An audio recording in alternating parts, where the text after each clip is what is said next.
¿Y conversó más en otra oportunidad? ¿Bacán? Igual.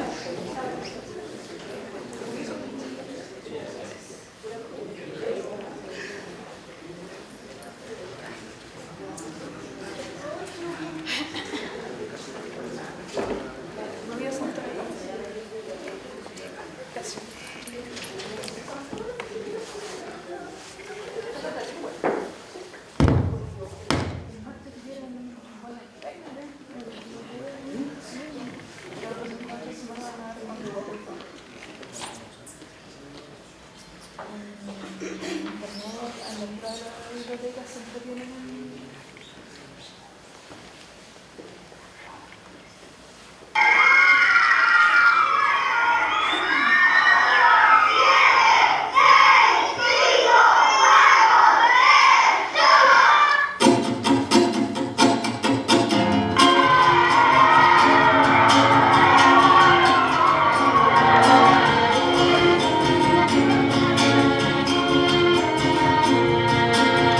Ver los ojos, los rostros de los niños mirando la película.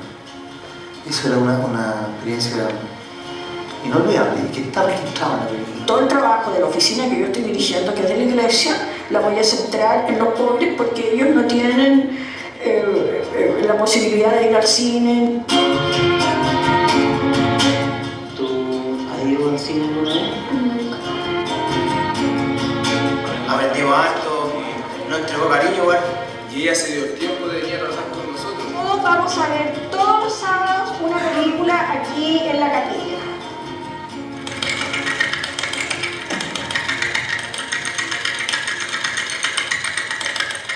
El niño llega, hacía un trabajo manual distinto cada vez, luego tenía un recreo con colación y enseguida tenía la proyección de una película.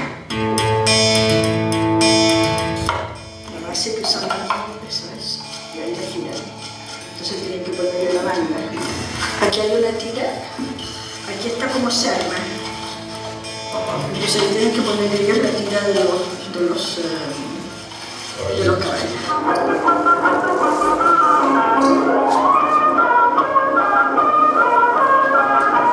¿No recuerdan mucho? ¿No recuerdan? Sí.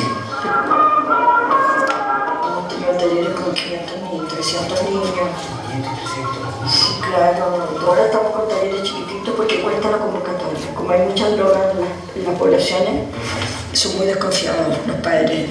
Los niños no andan solos así espontáneamente como antes. ¿Nos vamos? Sí.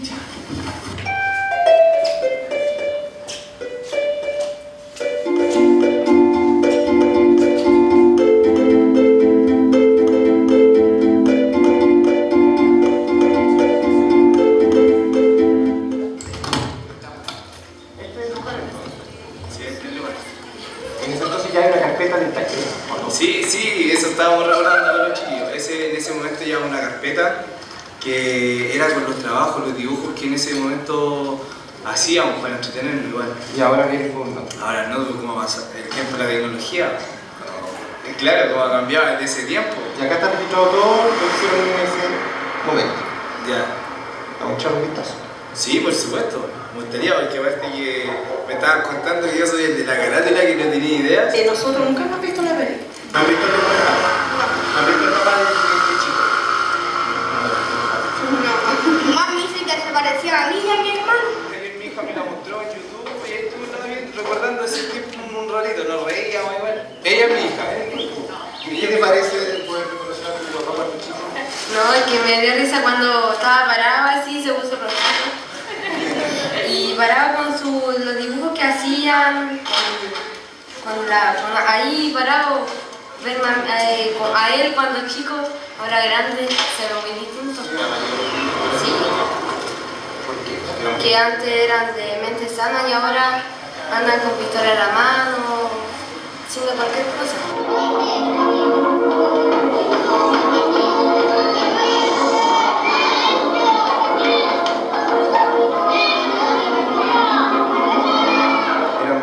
Era así como así un turrito con los papeles. Sí.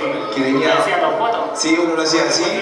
¿No has venido? Salían y todos los personajes bailando. Una vez Sí. A medida que vimos pasar el tiempo, los meses, y hice un comentario un día en la cocina y me dice: María Elena, vienen solamente algunos por el desayuno. Aquí aparte de los talleres nos alimentaban, a todos nos alimentaban. Yo creo que vos, por eso veníamos varios porque nos daban. Sí, no, sinceramente igual. Era más fácil eso. Y eso para mí fue triste, darme cuenta de que para afuera se iba a ver que mi población, mis niños, de mi gente, de mi entorno, iba por el interés de un solo desayuno en la semana. Le vamos a proyectar. Cuando se ven esas tomas de la población hacia la cordillera, es una, se ve como una población de provincia, ¿no? Un edificio, las calles todas de tierra. En esa época nosotros podíamos caminar por la bolsa como cualquier persona por su casa, golpear las puertas y nos recibían, no había ningún problema. Yo no sé cómo sería hoy día, no sé si en ese lugar, pero en otros lugares no llegaría a hacer eso, no es lo mismo, no se puede hacer. El problema más fuerte que hay en todas partes es el de la droga y el narcotráfico que existe en todas las poblaciones en el cual está metida la familia. Y en la actualidad hay niños que asisten al taller que tienen su padre preso o la madre, el abuelo, el tío, los primos, y entonces es algo corriente. Son organizaciones que se defienden, entonces si llega una cámara a filmar ahí, no se puede hacer sin el permiso de ellos.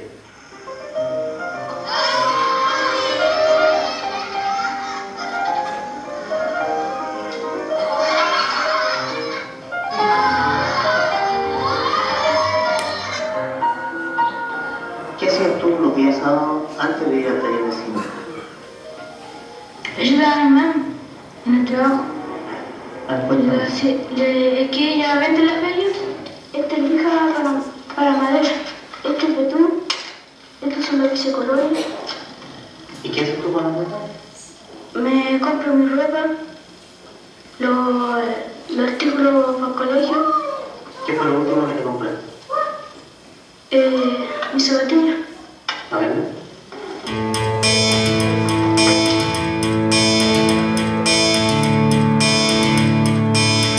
Ahora me dedico a lo que es la electrónica, trabajo reparando máquinas electrónicas. De hecho partí en eso desde que salí del colegio y no paraba más, partí reparando computadores, ahora reparo máquinas de fotocopiado. Después que me entrevistaron me acuerdo yo que me compré la mochila para el colegio y las otras cosas, y cuando llené la mochila con todo mi útil escolar, lo ponía al final de la cama y me acostaba mirando la mochila con todas las cosas. Claro. ¿Ya? ¿Qué otro tema más? ¿Las protestas? Las protestas. Era muy politizado. Entonces nos encontramos con unos niños que estaban muy agudos a todos los problemas de movimiento o de sonido. Por ejemplo, sentían un helicóptero y nosotros notábamos una inquietud en el grupo. A ver, atención. Levanten la mano los que están a favor del invierno. 2. Los que están a favor de las protestas. Y para las vacaciones nada. Listo. Entonces, el tema de nuestra película va a ser las protestas.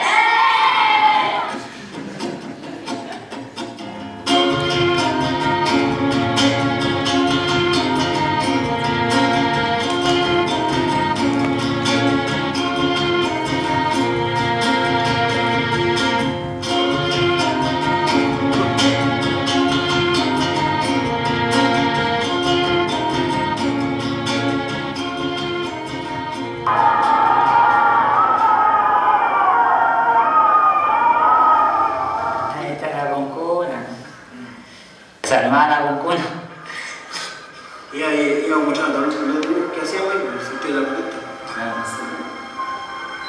Uno de los motivos que a nosotros nos tocó más, el poder llegar a plantearles a ellos que estaban en una edad en que tenían que pasarlo bien, tenían que disfrutarlo, tenían que usar su imaginación, tenían que ocupar esa capacidad que tenían de aprender cosas, de inventar.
Hola, buenas tardes.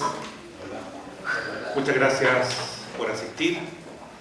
Le damos la bienvenida a nombre de la Biblioteca Nacional y su Departamento de Extensión, que ha preparado este ciclo de entrevistas, libro abierto, que en esta ocasión va a estar dedicado al cine.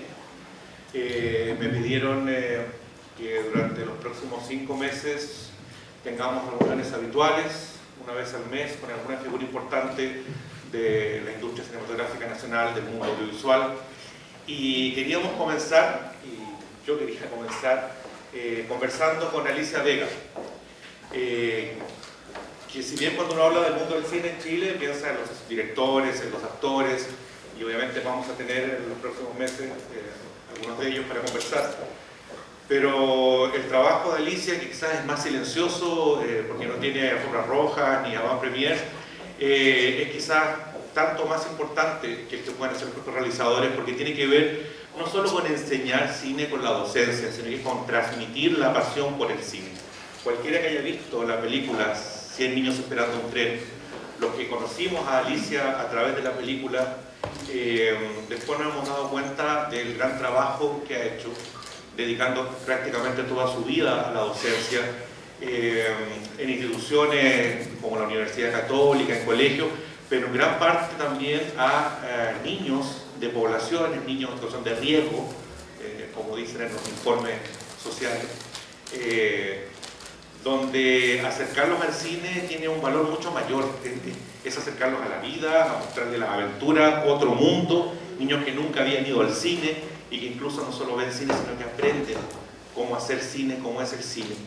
Esto es nunca se lo he comentado, yo hago talleres de cine, estoy cumpliendo 10 años haciendo talleres de cine y he hecho talleres gratuitos, y una de mis motivaciones para hacerlo, mirar inspiración, es el trabajo de Alicia, haber visto su película hace ya tantos años atrás. Yo que vengo de una familia de profesores, dije nunca voy a hacer clases porque no me gustaba lo difícil, lo terrible que es la vida de los docentes. Yo no sabía lo que iba a hacer, pero profesor no, y terminé haciendo clases de cine, y en gran parte es por Alicia, por esa película, y de eso queremos hablar hoy día, así que le quiero agradecer y pedirle un aplauso.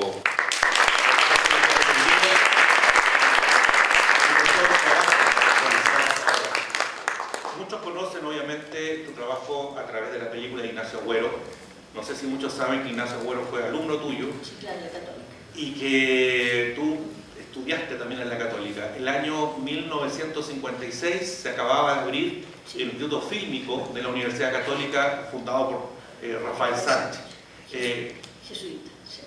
¿Por qué entraste a estudiar ahí? ¿En qué momento a ti te interesó el cine como para entrar a estudiar al primer instituto que se creaba? Sí, a mí me interesó mucho porque cuando yo terminé el colegio no pude ir a la universidad porque me enfermé del pulmón y estuve 5 años en cama. Entonces durante ese tiempo yo leí mucho porque a mí me gustaba siempre la lectura, y leí mucho teatro, y me interesó siempre el arte. Entonces cuando ya me sané, me dieron de alta, no me interesó propiamente ninguna carrera específica. Y cuando fui a unas clases de teatro, en el teatro ensayo, pero más bien no por actuar, sino por percibir los personajes, seguir las clases teóricas. Y en eso anunciaron que se abría el Instituto Fílmico de la Universidad Católica, que era la primera instancia en Chile en que una universidad iba a enseñar. Y me matriculé y me fue muy bien. Y entonces me contrató el director para ser ayudante de él y ahí estuve 4 años. Y después yo seguí mi carrera individualmente y empecé a hacer clases. Me contrataron de la Universidad Católica para hacer clases en varias escuelas y también más adelante la Universidad de Chile para hacer clases de cine. Tú estuviste muchos años haciendo clases. Sí, tuve como 25 años haciéndole clases a los alumnos universitarios. Después también trabajaste con colegios. Sí, después del golpe ya habían pasado unos años y el 80 se cerró la Escuela de Arte de la Comunicación de la Católica, donde estudiaba Ignacio Bueno. Y entonces la Oficina de Cine, Nacional de Cine, que era de la Conferencia Episcopal, ellos me ofrecieron dirigir esta oficina y yo lo acepté, y entonces me dijeron que podía hacer el programa que yo quisiera, pero que ellos no tenían recursos económicos para apoyarme en esto fuera de lo que se pudiera dar, como todo el papel que yo quisiera imprimir para los alumnos, ellos lo podrían hacer sin costo para mí, como institución. Y entonces ahí yo pensé inmediatamente en empezar desde abajo con los niños. Y tuve programas con niños de colegios católicos de Santiago, que fueron como 40.000 los que fueron a ese programa que duró 5 años. ¿En qué momento tú decides dejar de trabajar con niños de colegio?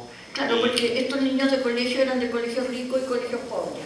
Entonces, como yo no tenía plata para invertir en el programa, inventé un sistema que me resultó muy bueno, que fue cobrarle a los ricos una entrada, que cada niño pagara una entrada para ir al programa que se hacía en el cine Normandí.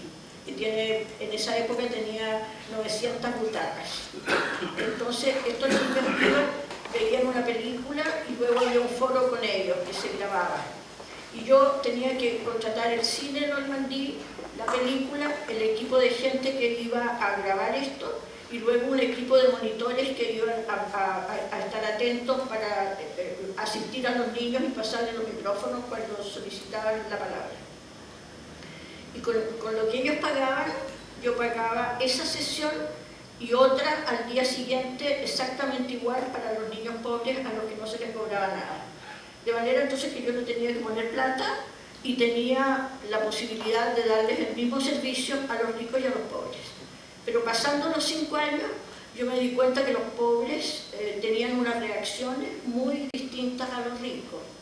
Y esto yo lo he contado varias veces, pero cada vez que en una película aparecía comida, aparecían sirviendo algo rico, los niños pobres tenían un aplauso que era cerrado.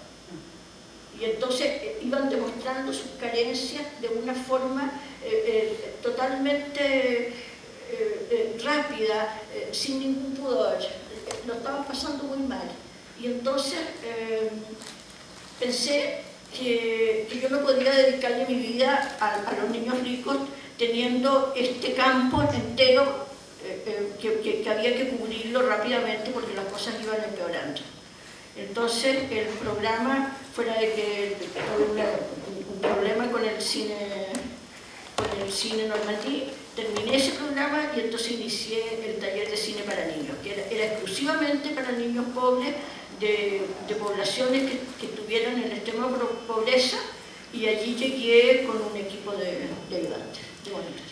Ese proyecto duró 30 años. 30 años, sí, del año 85 al 2015. Yo recuerdo una vez en una entrevista me contó que cada año tenía que partir de cero. Nunca hubo un apoyo constante o el dinero asegurado para hacer el taller. Cada año podía caerse. ¿Qué tan difícil fue realizarlo todos estos años? ¿Cómo se conseguía el dinero y cómo se pudo armar este proyecto? Muy terrible, porque yo tenía que recurrir a a gente amiga que me podía regalar un poco de plata juntando en distintos lados y cuando, para mí fue maravilloso cuando empezó el Fondat y que pude concursar a los fondos del gobierno, pero eso fue unos 4 años, 5 años después no me lo dieron nunca más porque no me podían dar todos los años y dejar a otra gente que también necesitaba los fondos sin que lo disfrutaran. Así que recurrí a las embajadas también que me dieron financiamiento porque a veces habían visto después la película me sirvió muchísimo porque se daban cuenta de cómo era el trabajo directamente con los niños. Y luego que era un programa que realizaba la actividad que se estaba proponiendo. Entonces, cuando uno ve que el niño realmente lo está pasando bien, aprende y va resultando el proyecto, entonces era agradable para las personas que nos dieron la plata el poder contribuir. ¿Qué de todo? Tuvieron muchas historias y muchas anécdotas, hay algunas de esas en el taller específico que se filmó para el documental con Ignacio, pero en general, ¿cuáles son tus experiencias con esto? ¿Cómo te afectó a ti como educador y como persona estar tantos años dedicado a esto, trabajando con esos niños? ¿Cuáles eran sus necesidades más importantes? A mí me preocupaba siempre la pobreza extrema de los niños que asistían, la tolerancia que tenían a un mal vivir, como ellos podían asimilarse a un sistema de vida que era tan triste, que deterioraba tanto. En general los niños no comían, algunos tomaban desayuno en la escuela, pero en esa época no estaba todavía la CUNAEP como está ahora, que dan desayuno y almuerzo. Entonces era muy triste ver niños que se notaba que estaban desnutridos. Estaban gorditos porque comían pan, pero uno notaba que les faltaba una buena alimentación. Y luego nosotros empezamos este taller cuando todavía estábamos en una dictadura y el año 85 que se hizo el primer taller para los niños fue el año en que sucedió lo de los degollados y el año 86 fueron los quemados y entonces había muchos desaparecidos, ahí en la población donde nosotros estuvimos, que fue al comienzo en Huamachuco, en la zona norte, después tuvimos el Espejo, y el tercer taller, que es el de la película de los 100 niños, era Lo Hermida. Todos tenían algún pariente que había sido detenido o que estaba desaparecido, todos tenían algún caso muy cercano de su familia. Y por eso, especialmente ahí en Lo Hermida, donde se filmó la película, nosotros veíamos los niños que tenían una reacción mala, de miedo cuando pasaban helicópteros rasantes por la noche. Nos contaban que pasaban toda la noche justamente para no dejarlos dormir. Ellos tenían problemas de pobreza muy fuerte, porque había muchas ratas en la población. Y ellos, para defenderse de ellas, dejaban la luz encendida toda la noche, porque no pagaban luz porque se colgaban de los postes. Y entonces, además de eso, de dormir con luz, que ya es inconveniente, no es un sueño reparador, tenían esto de los helicópteros que los detectaban. Y yo vi 2 veces durante la época que duró el taller, que fueron casi 6 meses, 2 veces en la rotonda de ahí de la iglesia, donde empezaba la población, que tenían a todos los hombres mayores de 14 años todo el día al sol sin comer, sin tomar agua, estuvieron ahí detenidos por control de identidad. Y eso fue el año 87. El año 88 se estrenó esta película y por eso este año se cumplen 30 años de la película. ¿Y tuvo problemas al momento de estrenarse? En esa época existía el Consejo de Calificación Cinematográfica,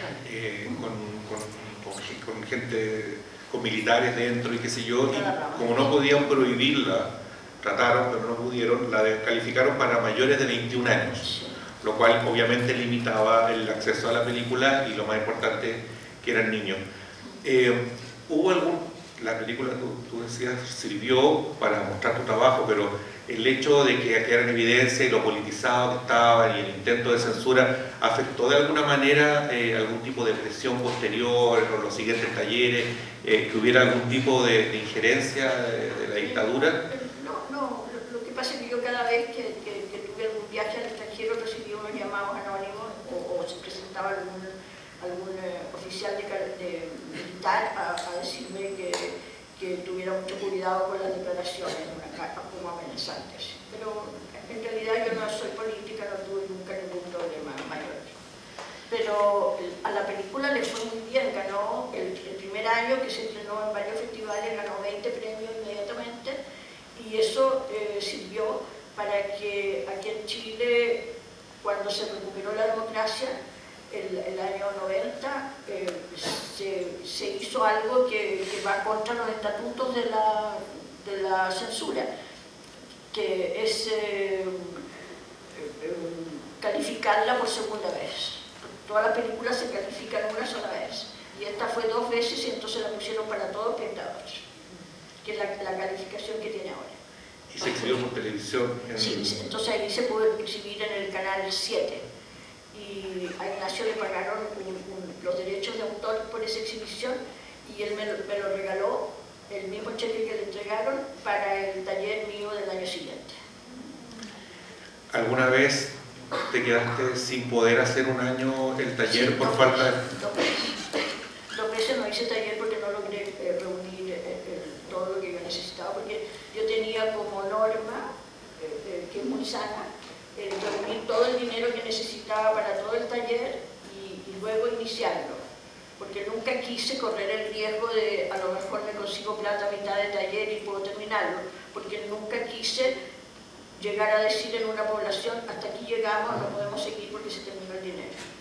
Entonces en 2 oportunidades que no lo tuve completo no lo hice, pero hubo muchos casos en que hicimos 2 talleres el mismo año, porque cuando ya se exhibió esta película en el Canal 7, recibí un mensaje de unos trabajadores de un sindicato de Rinconada de los Andes.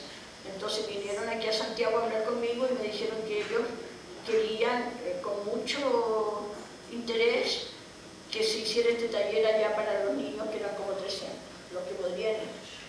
Y yo les dije qué recursos tienen, no ninguno. Entonces les dije, bueno, hay que pensarlo y luego cómo ir a Rinconada de los Andes, que queda a 2 horas y cuarto de Santiago en bus.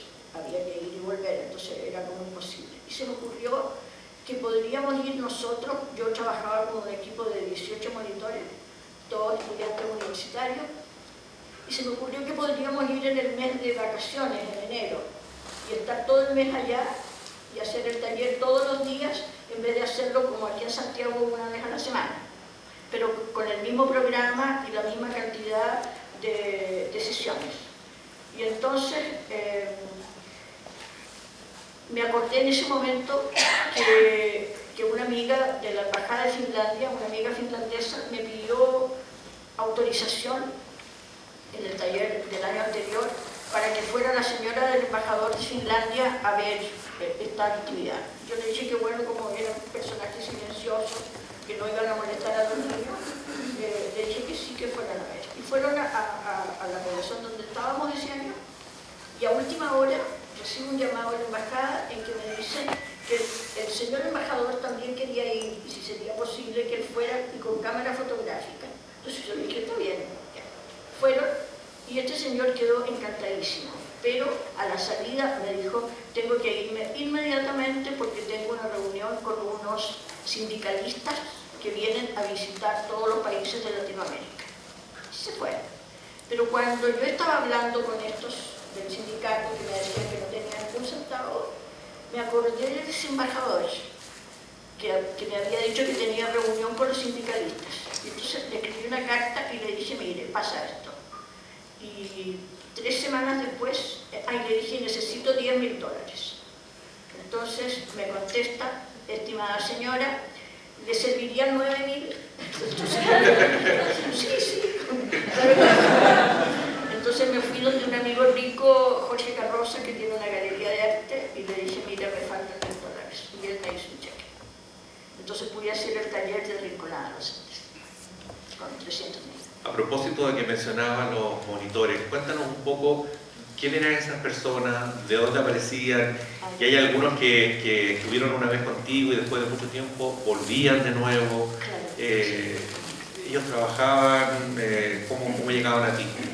Bueno, los primeros monitores que yo tuve fue para el primer taller. Yo en esa oficina que tenía, a la que renuncié después de 10 años, porque no podía seguir ahí. Yo hacía unos cursos para preparar animadores culturales en las distintas parroquias y colegios de Santiago. Entonces, ahí asistían, eran cursos para 50.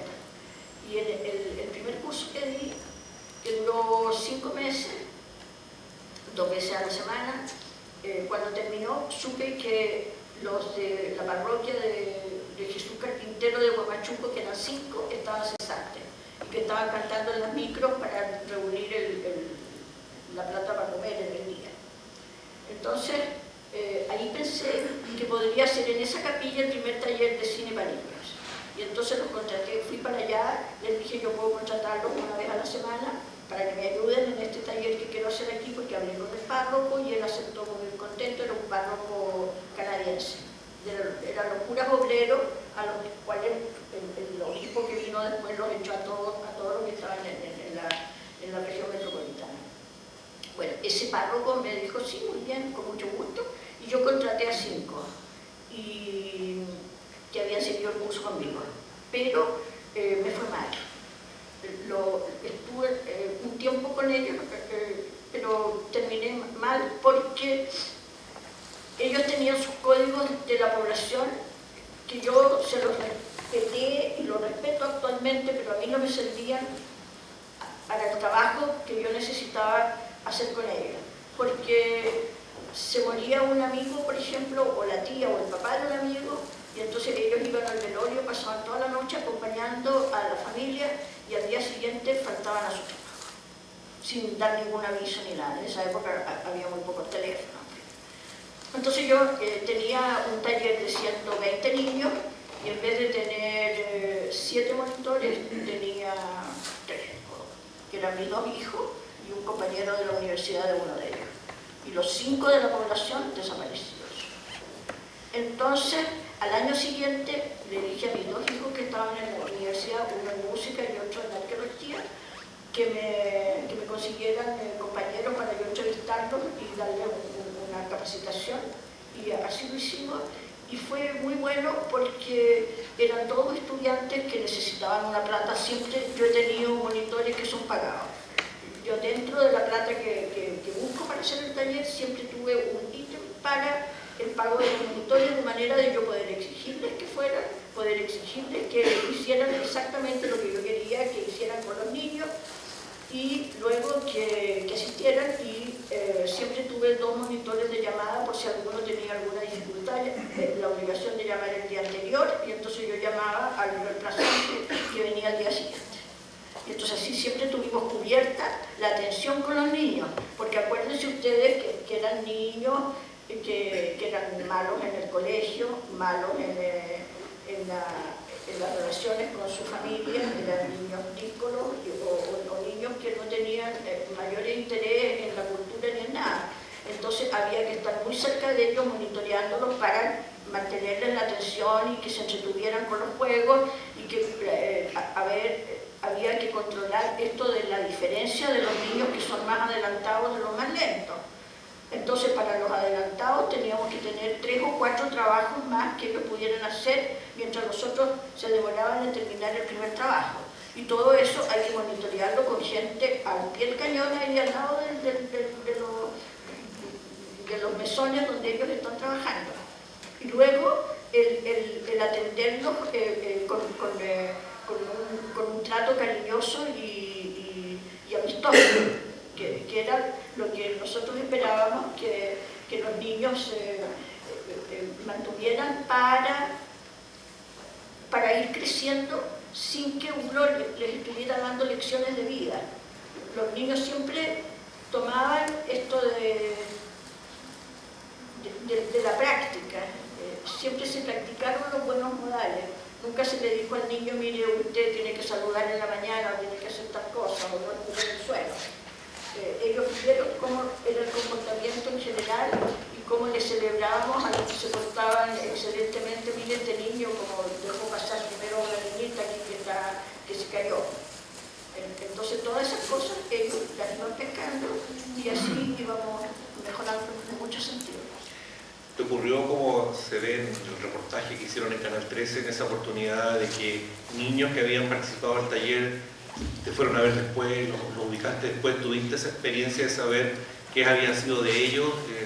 No, tuve la experiencia porque ellos se acercaron. Yo, en general, eso lo mantuve desde el comienzo, no tener relación con ellos una vez terminado el taller. Yo empezaba el taller, iba a la escuela, iba a la parroquia, iba al centro comunitario, iba a todas las instancias de la población donde había agrupación de personas, de los adultos primero, y les decía que íbamos a hacer este taller, que iba a durar 6 meses, que iba a ser todos los sábados en la mañana, que esperábamos que ellos no los ocuparan en otras cosas el sábado en la mañana para que le dieran la oportunidad de ir si el niño quería ir. Que esto era totalmente gratuito, era voluntario, los niños iban porque querían y que les ofrecíamos darles películas, hacerles clases para que aprendieran a jugar al cine, iban a tener muchos amigos nuevos, iban a tener una colación, iban a tener también una cantidad de juegos manuales con los que ellos podían entretenerse. Y luego que todos los materiales que iban a usar iban a ser de buena calidad y entregados gratuitamente para los niños y para el grupo familiar.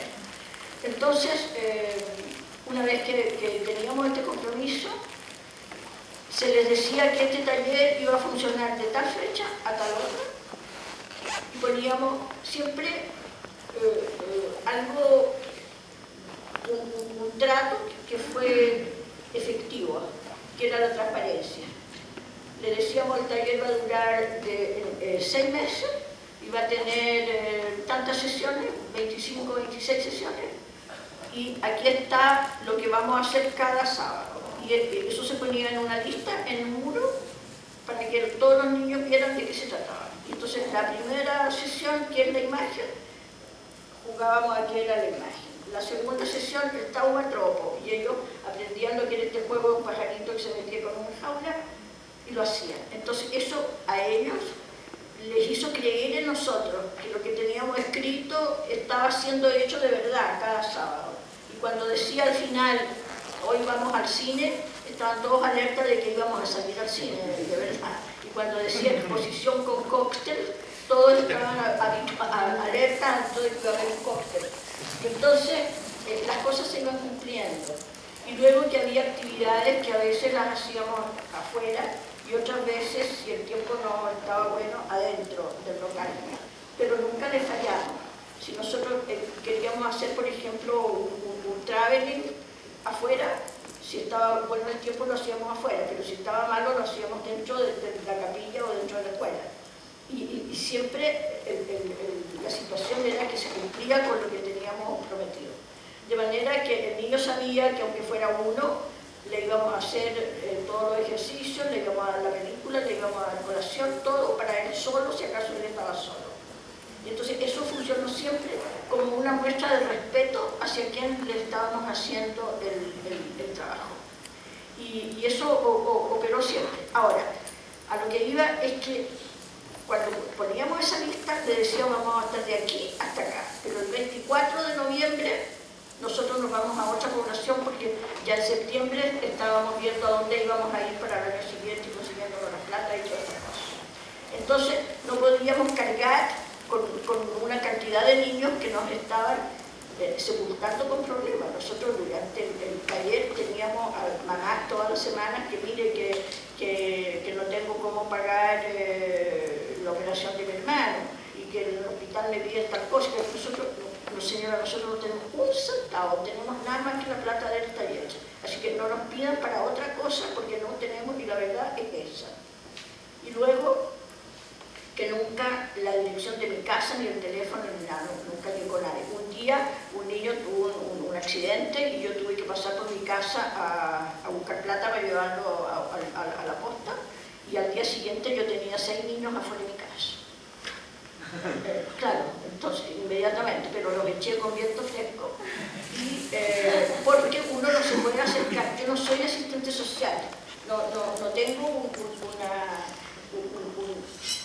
una inversión en que pueda servir, dar techo, dar hospital, dar servicios de otras clases. Yo era profesora de esto que les estoy enseñando, esto que les estamos entregando. Esto es todo lo que nosotros tenemos. Así que, y tampoco tenemos plata para prestarle para cualquier emergencia. Entonces, entendieron muy bien esto. De manera entonces que yo nunca tuve un vínculo con la gente con la que habíamos terminado. Nosotros les decíamos, aprovechen esto que les estamos entregando ahora, disfruten de esto, porque nosotros nos vamos a otra parte. Y así lo hacíamos efectivamente. Pero siempre, bueno, yo no tengo, por esa misma razón, no tengo celular, ni tengo redes sociales, no tengo nada, no tengo computadora, porque así no me ubica nadie. Y entonces, de hecho, nos contó mucho Iván. Muy fácil. Así, al que ubican es a Ignacio Agüero, porque como él es cineasta, él tiene su oficina, entonces a él le piden cosas y él a veces me transmite a mí de ayer Nieto. Y una de esos fue este niño que tiene esa maleta que decía que ayudaba a la mamá. ¿Se acuerdan en la película que aquí sale grande, que arregla computadores? Bueno, ese niño ubicó a Ignacio Agüero y le dijo, tío, yo me voy a casar en la iglesia de Santa Gema y quiero que usted y la tía Alicia sean mi padrino para el matrimonio. Entonces Ignacio me llamó y yo le dije, claro, sí, por supuesto. Le compramos el regalo y fuimos al matrimonio de Yerbermida, y la novia tenía su hermano que era de las fuerzas especiales, ¿no? Bueno, con un matón así grande. Entonces estaba ahí en el matrimonio. Bueno, ahí Yerbermida, y resulta que ese fue el único contacto que tuvimos con un niño así que él lo pidiera. Y luego hemos recibido también cartas. Ignacio recibe muchos mails que le mandan. Hay una de una niñita que dice que ella tenía 10 años cuando siguió el taller y que ahora quería ella tener una copia de la película para poder mostrarla, para la diferencia que había entre esa época y esta en el colegio de su hijo. Bueno, y después hay otra niñita que cuentan tal cosa. Y cada vez que yo me presento en alguna actividad como esta, por ejemplo, hay entre las personas del público alguien que me dice, yo seguí taller con usted y ahora soy arquitecto, soy ahora en el último de Balmaceda, un señor que dijo que había estado también en el taller y que era sociólogo. Y después, cuando estoy en alguna parte tomando un café, en vez de llegarme en el plato así una galletita, me llegan 2. Entonces yo miro para dónde está sirviendo el café y hay alguien que me hace así. Ese seguro que estuvo en el taller. No hay ningún... Nadie. ¿No? Bueno, pero eso pasa mucho. Pero a veces también que compro en algún persa, alguna revista vieja, y también me dicen, no, para usted gratis, porque mi sobrino siguió con usted un taller en tal parte. Y entonces, esos son los nexos que vamos teniendo, pero no son masivos, porque justamente yo no quise que esto fuera así, porque yo no podría cargar con 6.500 niños solo que han pasado por los talleres.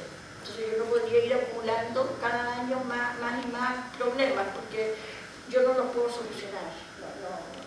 No tengo ni la fortaleza intelectual para hacerme cargo de cosas que no me corresponden. En todo caso, en la publicación del libro que salió, que recopila el trabajo, hay algunos testimonios de ex participantes del taller. Sí, claro. Y generalmente gente que está muy agradecida, sí, porque con el tiempo además le dieron el valor más allá de ir al desayuno que les ofrecían o pasarlo bien. Claro, por supuesto. El cambio que había surgido para ellos en su vida a raíz de una cosa que puede parecer tan específica como un taller de cine. Claro, porque era más que aprender que era un primer plano o que era un traveling, era que ellos aprendían a convivir. Era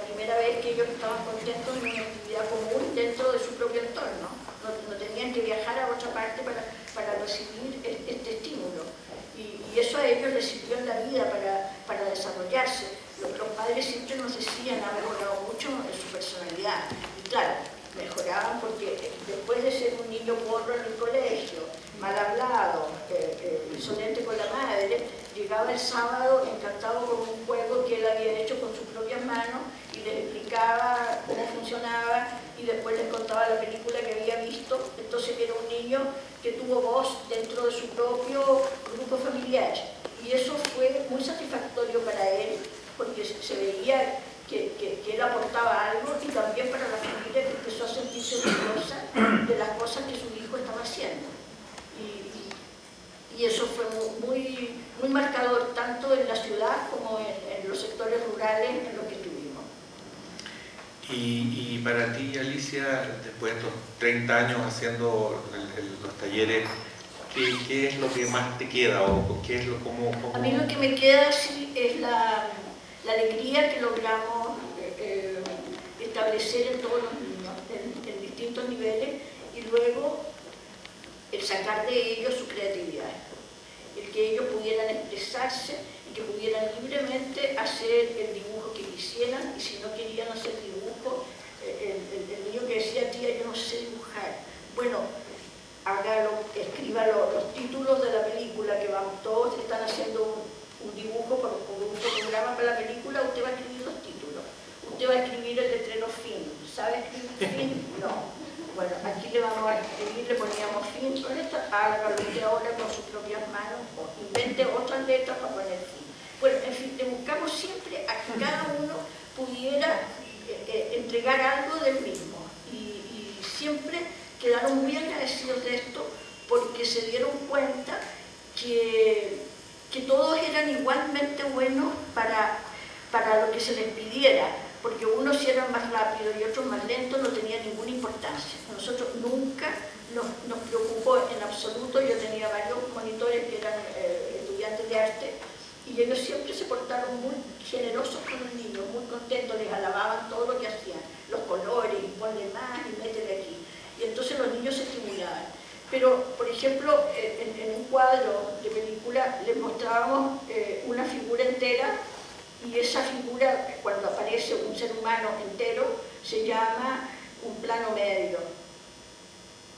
Entonces le decíamos, si ustedes ponen una figura con la cabeza, el cuerpo, las piernas, que está en el límite de arriba y en el límite de abajo, es un plano medio.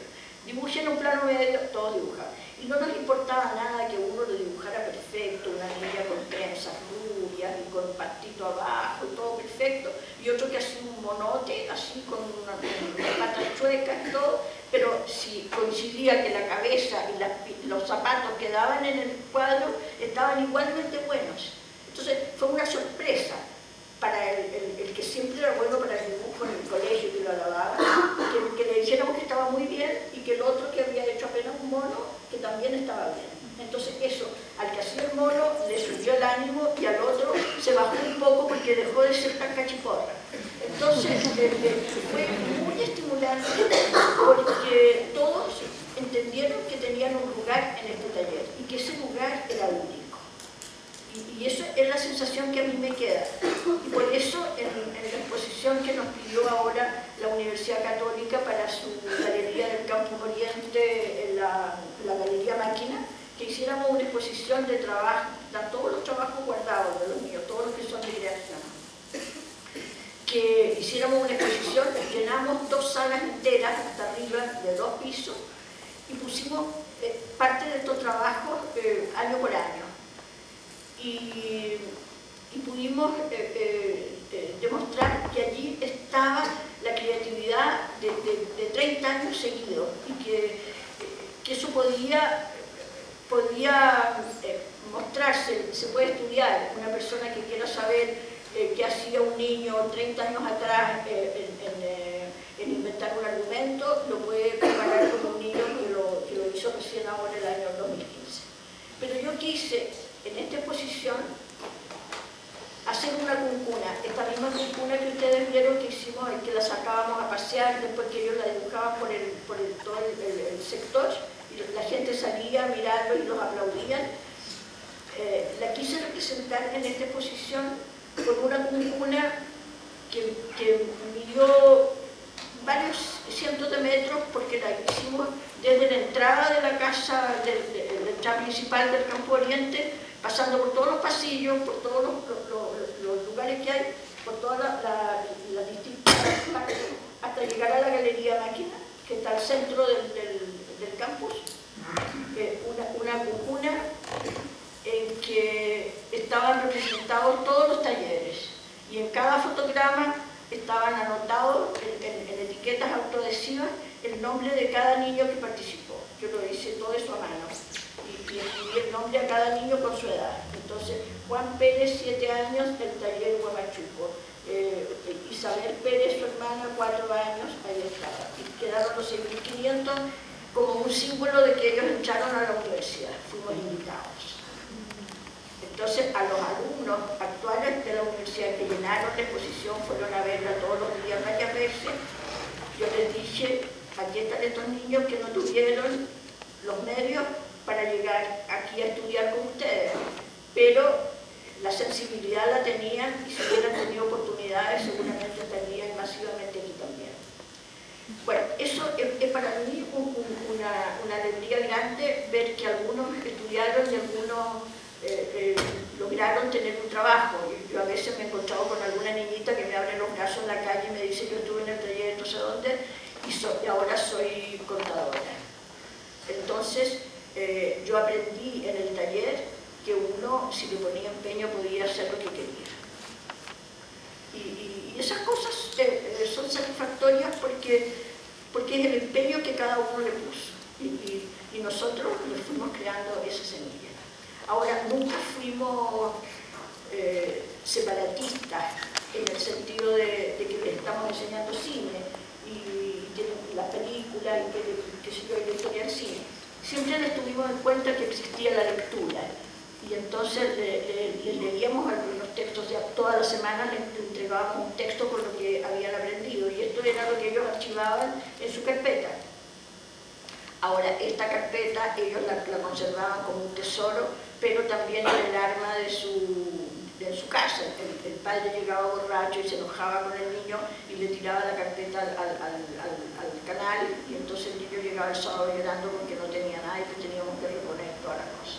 Pero siempre les hablábamos de la música, y ustedes ven que en la película Ese niño esperando un tren trajimos a un niño violinista que estudiaba música en esa época, era compañero de mi hijo, que les tocó con el violín, y ellos por primera vez tuvieron ahí un violín en vivo que estaba tocando para ellos.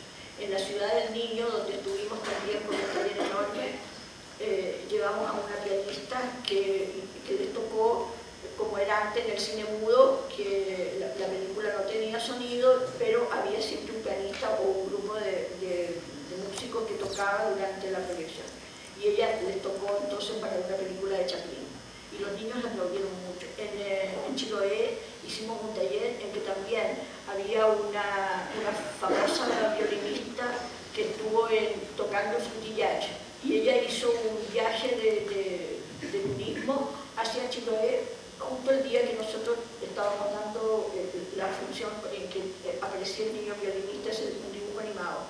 Entonces yo hablé con el que la trajo y le dije que le preguntara si acaso ella vendría a tocar, y vino a tocar.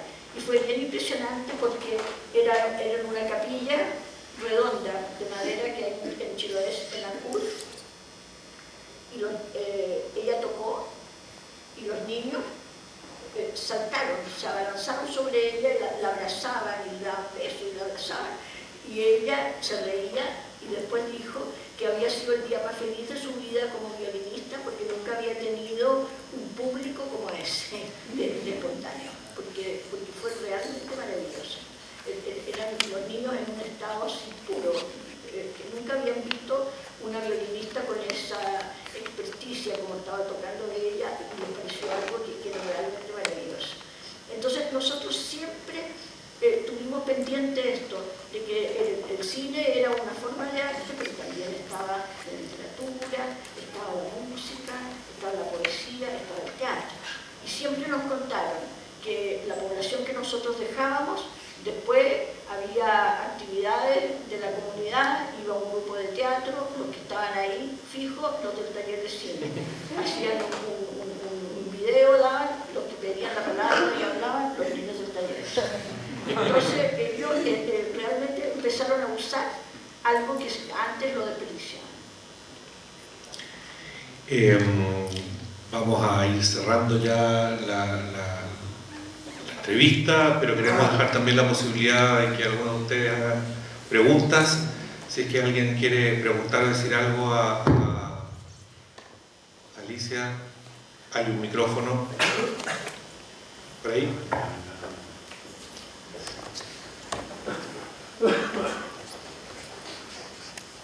Aló, hola, buenas tardes. Luego, hacer como una diferencia entre lo que habla cuando deja de trabajar como con los niños ricos y se enfoca en los niños pobres. Usted dice que usted no tiene una inclinación política, pero observando su trabajo, creo que es el momento si su trabajo se vuelve una herramienta política. Y bueno, quería preguntarle personalmente cuál fue su impresión o su postura que toma usted en el momento de vivir ese proceso en dictadura, de trabajar con talleres de cine en las poblaciones de Chile. Esa es como la pregunta. Bueno, claro, yo siempre he pensado simplemente en esto del próximo, en esto de entregar lo que uno tiene. Y siempre he estado en Chile, en el lado de los pobres, del lado de la izquierda, pero no he pertenecido nunca a ningún partido político justamente para no dejarme impresionar. Y esa ha sido mi intención siempre, expresarlo claramente tanto a los padres de los niños como a los niños mismos y luego a las instituciones a las que recurrí para pedir recursos. A mí mucha gente del extranjero no me dio la plata que yo necesitaba porque yo no tenía una postura política en el sentido de que este taller fuera una pantalla. Ellos suponían que yo les estaba entregando este taller a los niños, pero en el fondo lo que yo quería era llegar a los padres y tener ahí una posición claramente en la época de la dictadura comprometida. Y entonces les llamaba mucho la atención que lo que yo realmente quería era hacer el taller. Yo no tenía por qué presionar a ningún papá que pensara esto o pensara lo otro. En nuestro taller siempre fueron niños que pertenecían, si era una parroquia, a la parroquia iban, o sus padres, pero iban los niños evangélicos, iban los niños que no tenían ninguna religión, y en Respeto iban niños, hijos de gendarmes y hijos de carabineros. Y nosotros siempre los tratamos con el mismo respeto porque eran niños. Ahora, al comienzo, los niños decían los pacos juliados. Y entonces se levantaba un niñito, hijo de carabinero, y le decía, no se dice así, se dice carabinero. Todos nos reíamos y él empezó a tener también un poco de sentido del humor. Y eso yo creo que fue una manera de hacer que ellos sintieran que eran un grupo de niños, que se les valorizaba como niños. Y fue siempre para nosotros muy clara esta cuestión de la plata, nunca nos dejamos comprar, ni por la iglesia tampoco. La iglesia, había dos agencias importantes en Alemania a las que yo le pedí plata 2 veces. Las dos me dijeron si yo estaba también contribuyendo a que los niños asistieran al catecismo, que los niños se formaran dentro de la creencia católica. Yo le dije que no, yo soy católica, pero no tengo que meter a un niñito y a su familia a que se meta también a católica. Él sabrá a qué se mete. Y entonces nunca aceptamos presión. Buenas noches.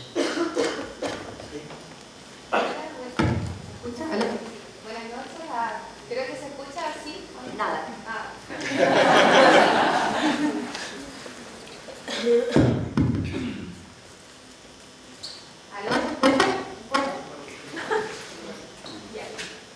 Ahí viene el otro micrófono. Un segundo. Ahí sí. ¿Aló? Ahí sí. Muchas gracias por comentar y por estar, en toda la palabra existir. La verdad, mi nombre es Constanza, vengo de Quilicura y he estado trabajando en la oficina de migrantes con niños y niñas, tan solo con niños y niñas. Y resulta que yo comencé un proyecto desde el área de la psicología por el tema, mi interés personal, que es el arte.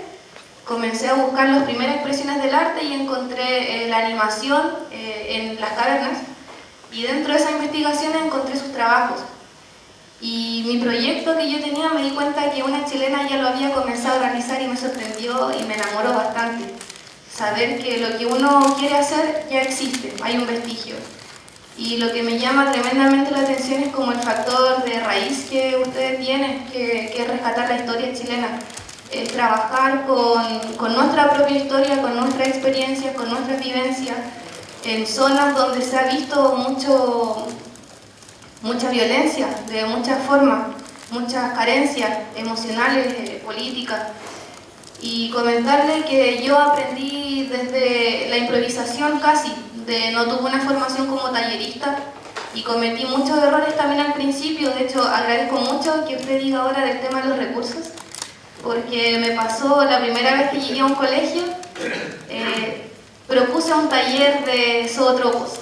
Y yo dije que me traigan, si los niños que quieran venir, que entren al taller o que vengan a la primera sesión. Y yo esperaba 20 niños, me llegaron cerca de 80. Pero al entrar se metieron debajo de las mesas.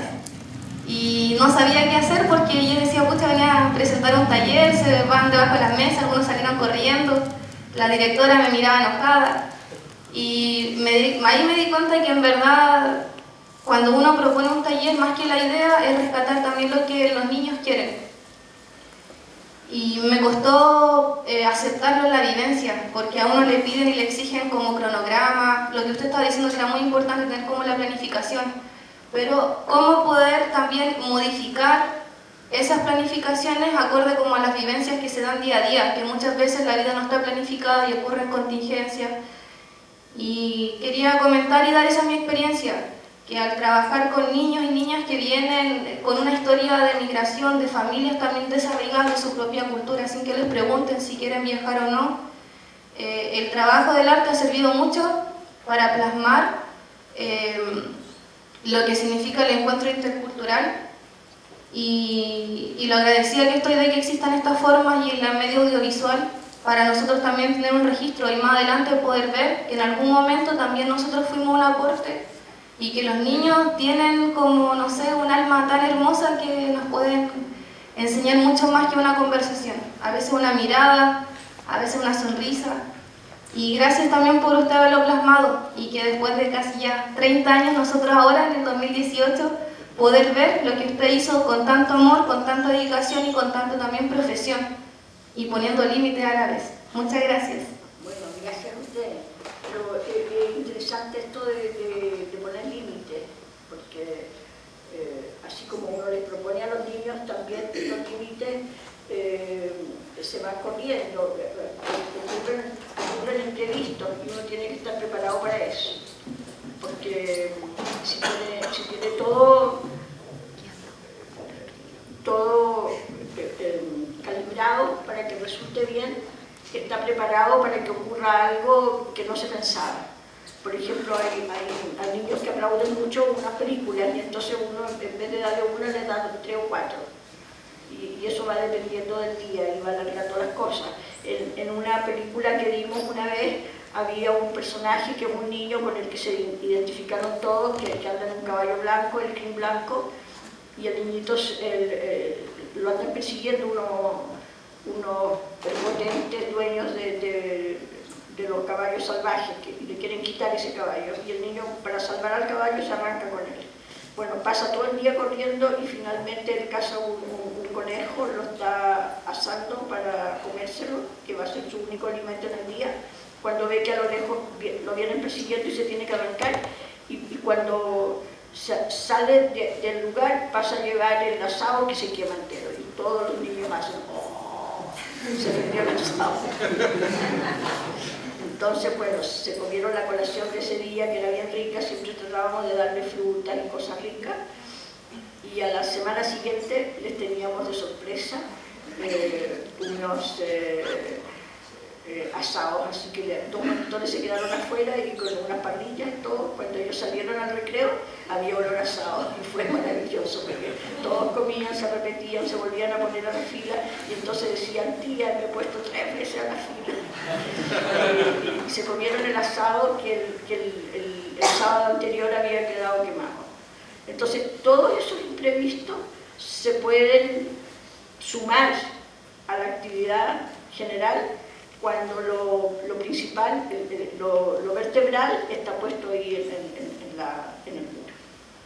Y ahora de los logros que tiene que tener una persona que está trabajando con niños es saber de dónde quiere partir y a dónde quiere llegar, porque si no sabe, está igual que los niños. Eso hay que tenerlo claro. No sé si tenemos tiempo para una pregunta más. Sí, yo quería decir algo. Hola, buenas, ¿qué tal? Mi nombre es Macarena y mi pregunta igual un poco ligado a lo que acabas de hablar y es más que nada, bueno, si ya tengo como un punto de partida y uno de final en cuanto a los objetivos de taller, también hay un factor muy importante hoy en día en los niños que se dejó de escuchar, que es básicamente los estímulos que van cambiando continuamente. De hecho, yo creo que durante los 30 años de taller se notaba que esto iba cambiando. O sea, ahora, por ejemplo, los niños tienen alcance a estos videos por YouTube, por ejemplo, desde el celular, y es mucho más fácil tener este acceso. Entonces, finalmente, ¿cómo nos vamos adaptando a los distintos estímulos que van recibiendo los niños?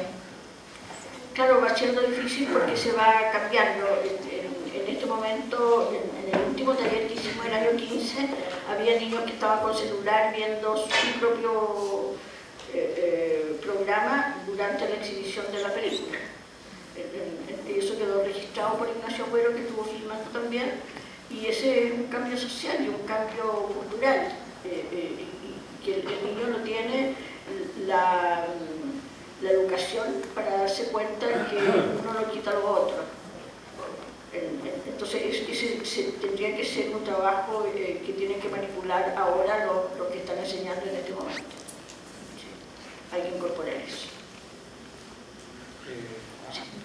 Ya, listo. Llegamos al final de este diálogo. Queremos agradecer a Alicia por haber asistido y haber compartido esta increíble experiencia de su trabajo, que está plasmado en el documental existe, el que no lo ha visto lo puede comprar, está a la venta donde venden videos, que nos quedan muchos DVD. Ahora va a salir la segunda edición del libro sobre el taller de cine que tiene incorporado la película de Ignacio. Y viene todos los registros y de los trabajos de los niños. Y bueno, pedirle un último aplauso, no solo por esta